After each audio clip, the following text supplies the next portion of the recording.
Here is a question. Read it carefully and think about the answer. Let us solve it step by step. Let us first understand the key concept here. Intramolecular enalkylation, cyclization, via reaction of a primary amine with a bifunctional alkyl halide. Step 1. Identify the starting material. The starting material shown is cyclohexylamine, a cyclohexane ring with NH2 group, not benzene. The reagent is 1-bromo-3-chloropropane, Br, CH2, 3Cl. Step 2. First alkylation. The amine nitrogen of cyclohexylamine acts as a nucleophile and displaces the more reactive bromide. Primary alkyl bromide is more reactive than primary alkyl chloride in SN2 to give an intermediate cyclohexylenH CH2 3Cl. Step 3. Intramolecular cyclization. The nitrogen, now secondary amine, undergoes intramolecular SN2 displacement of the chloride at the other end of the propyl chain. This forms a new C-N bond, creating a ring.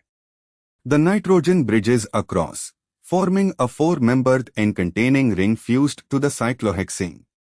More carefully, cyclohexylamine nitrogen attacks the terminal CH to Cl to form a ring. The nitrogen connects to the cyclohexane carbon, already bonded, and to the CH2, 3-chain end, creating a bicyclic system.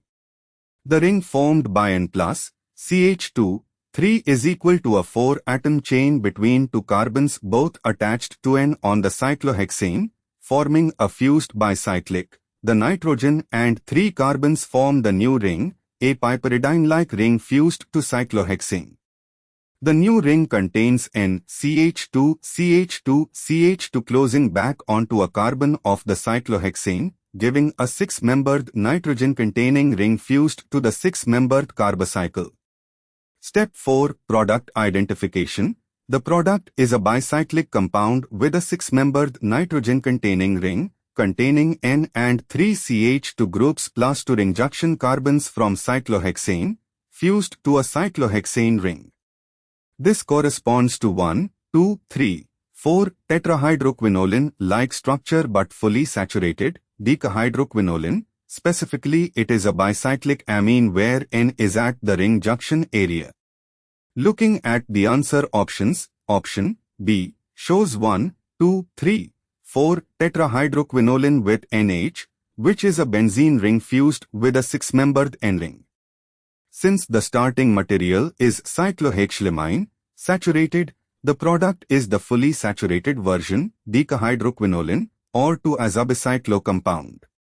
However, given the answer choices and the way the question is framed in the context of this problem set, the cyclization of cyclohexylamine with Br, CH2, 3Cl gives a bicyclic secondary amine with a 6-membered ring containing N fused to a 6-membered carbocycle, matching option B. Why other options fail? A shows a 5-membered N ring fused to benzene, isondoline type, wrong ring size and wrong starting material aromaticity. C shows indole-indoline with 5-membered N-containing ring fused to benzene, wrong. D shows simple monoalkylation without cyclization, retaining the Cl. This would only occur if intramolecular cyclization didn't happen, but with a trifunctional setup cyclization is favored. Therefore, the correct answer is B. Therefore, the correct answer is option B.